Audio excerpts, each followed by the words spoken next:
আগমন, মুমতাজ আপার আগমন, শুভেচ্ছা স্বাগতম, শুভেচ্ছা স্বাগতম। বাগিলিনোর বিএনপির পক্ষ থেকে লাল গোলাপ শুভেচ্ছা, বাগিলিনো বিএনপির পক্ষ থেকে লাল গোলাপ শুভেচ্ছা। টুকু ভাই এগিয়ে চলো, আমরা আছি তোমার সাথে। শোনা গো আমার। ওরা বলে কি ওদের দল করলে বেহেশতে নিয়ে যাবে। নাস্তিক। মসজিদ আল্লাহর ঘর, এই মসজিদে কোন রাজনৈতিক দলের মিটিং হতে পারে না, আপনারা করতে দেবেন না। रुको जरा, सबर करो। बोला धक्का बुक्की नहीं करने का, आराम से लेने।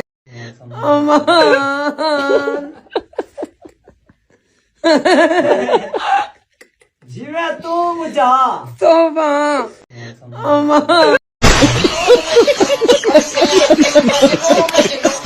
ভাই সাহেব, আপনারা পিয়ার পদ্ধতি বুঝেন? বলতে পারবো না। পিয়ার পদ্ধতি গায়ে দেয় নাকি খায়? যারা পিয়ার বোঝে না তাদের রাজনীতি করার দরকার নাই, ঘুমান আপনারা। ঠিক বলেছো। আমাদের নেতা গতকাল যে ইন্টারভিউ দিয়েছেন, এই ইন্টারভিউ শুধু বাংলাদেশ জাতিকে নয় সমগ্র বিশ্বকে এই আস্থা দিয়েছে যে আমাদের এই নেতা আমাদের এই জাতিকে নেতৃত্ব দিতে সক্ষম। আর হচ্ছে মাহফুজ অবশ্যই লুচ্চা। আচ্ছা, উনি বিভিন্ন জায়গায় যে অকারেন্স করেছে এগুলি একটু এমন এমন করে, একটু এমন এমন করে, মেয়ে দেখলে মেয়েদের পটাইতে চায়, ভঙ্গিমা লয়, ভাব লয়, ফকিনের পোলার নাম মিয়া খা। আইসে কই থেকে এটা ও মা, মনে হচ্ছে তুমি সদ্য নবজাত শিশু, কিছুই বুঝো না, কিছুই জানো না।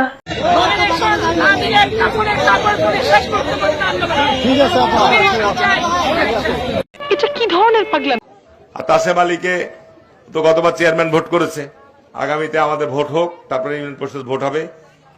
যারা বিএনপি থেকে প্রার্থী হবে তাদেরকে আপনারা নির্বাচিত করবেন, ঠিক আছে? তাহলে এমপি থাকবে এক দলের, চেয়ারম্যান হবে আর এক দলের, তাহলে কাজ হবে? কাজ হবে না। এমপি যে দলের থাকবে, চেয়ারম্যান যদি সে দলে করতে পারেন, আর যদি চেয়ারম্যান মানুষের কাছ থেকে টাকা লাই, পয়সা লাই, তখন আমার কাছে বিচার দিতে পারবেন। ইলেকশন 8 মাস আগে হয়ে গেছে। কোন ইলেকশন 8 মাস আগে হয়েছে? যে ইলেকশনের কথা বলছেন, জাকসু ডাকসু দুইটাই দুইটাই 8 মাস আগে হয়ে গেছে। কেমন? এটাই হচ্ছে না জানা অথবা জেনে অস্বীকার করা। আমি বিএনপি একজন কেন্দ্রীয় লোক, আমি এমপি নির্বাচন করতেছি, আমার আপন বোনকে জামাতে পটাই ফেলাই। আর আর বিএনপির নেতৃত্ব দেয় জামাইয়ে বউ বলা আবার জমাতর ভিতরে আমি বউ কি জমাতর আমি জামাইয়ে তো বিএনপির সভাপতি কি পৌঁছিয়তম ভাই আর সোনা পারা আর আর বিএনপির নেতৃত্ব দেয় জামাইয়ে বউ বলা আবার জমাতর ভিতরে আমি বউ কি জমাতর আমি জামাইয়ে তো বিএনপির সভাপতি কি পৌঁছিয়তম ভাই আর সোনা পারা। আমাদের থেকেও মানে বিএনপির বা অন্যান্য যে কোনো রাজনৈতিক দল থেকে 5 পা এগিয়ে জামাত ইসলাম।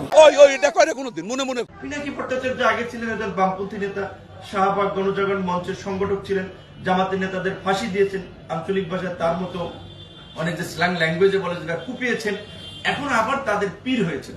তাদের পক্ষে কিছু সস্তা ধর্মীয় সেন্টিমেন্টে কথা বলে, হুজুরদের পক্ষে একটু কথাবার্তা বলে, লেখালেখি করে, এবং ইলিয়াস হোসেন এটা করেছেন। সালাউদ্দিন ভাইকে এত সহজে খাইয়ে দিতে পারবেন না।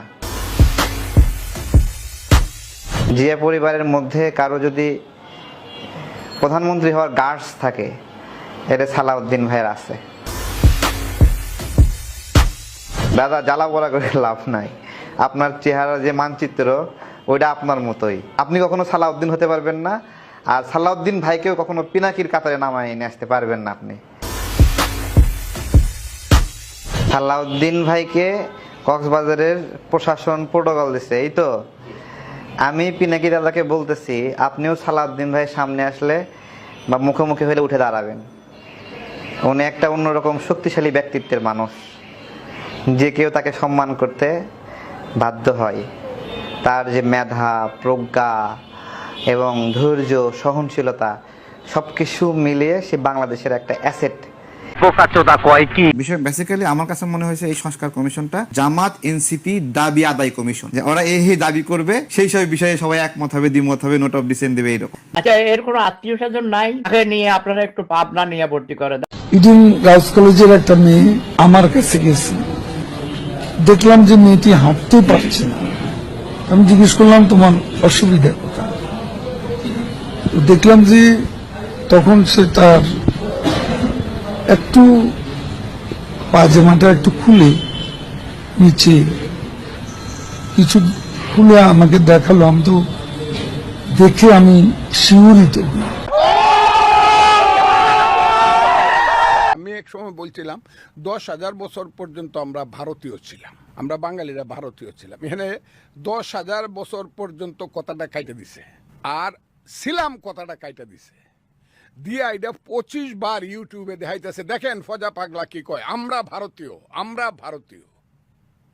এখন এই কথা শুনে যদি আমাদের নেতা তারেক রহমান সাহেব যদি ফজলুর রহমান না চিনে থাকে, আমাদের নেতা ফখরুল ইসলাম আলমগীর এত একসাথে বক্তৃতা করি যদি ফজলুর রহমানকে না চিনে থাকে, আমার মতো ফজলুর রহমানকে হাজার হাজার মানুষের সামনে বক্তৃতা করি রাজশাহী, রংপুর, ময়মনসিংহ, সিলেট, আমার স্বভাব চরিত্র 60 বছরের আমার রাজনীতি না জেনে তাহে শুধু একটা কাট পিস একটা ইউটিউবের একটা বক্তব্যের কারণে আমি কুরুচিপূর্ণ বক্তৃতা করছি, কাজে আপনি আউট।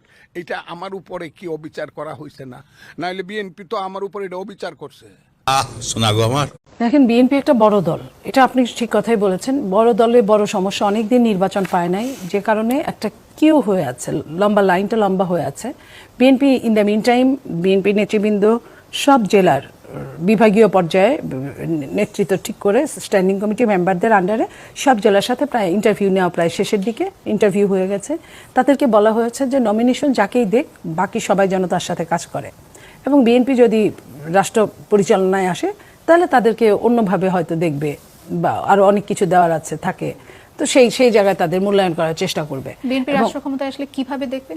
আপনার এখানে ধরেন আপনার জেলা পরিষদ চেয়ারম্যান আছে, পৌরসভা চেয়ারম্যান আছে, উপজেলা আছে, স্থানীয় সরকারের অনেক লম্বা একটা জিনিস থেকেই যায়। তারপরে আপনার সংরক্ষিত আছে মহিলা এমপি, তো এই টাইপের অনেকগুলো কিছু আছে, অথবা ব্যাংক বিমা আছে, অথবা বিদেশের রাষ্ট্র যারা বিভিন্ন আছেন তাদেরকে কোনো না কোনো জায়গায় তাদেরকে তারাও তো কাজ করেছে। এনসিপির সাথে আমরা কোনোভাবেই নির্বাচনী জোট করব না, এবং সেই সম্ভাবনা জিরো। এনসিপি এত বড় দল না যে তার সাথে জোটে গিয়ে আমি ক্ষমতার অংশীদার হতে পারবো। কিন্তু এনসিপির মধ্যে যে ধরনের আপনার এক ধরনের হীনমন্যতা কয়েকজন নেতার মধ্যে, এই কারণে এই সম্ভাবনা আসলে সৃষ্টি হচ্ছে না। তাদের সাথে নির্বাচনী জোট করার কোনো সম্ভাবনা নাই। তাতে আমার বাল ছেঁড়া।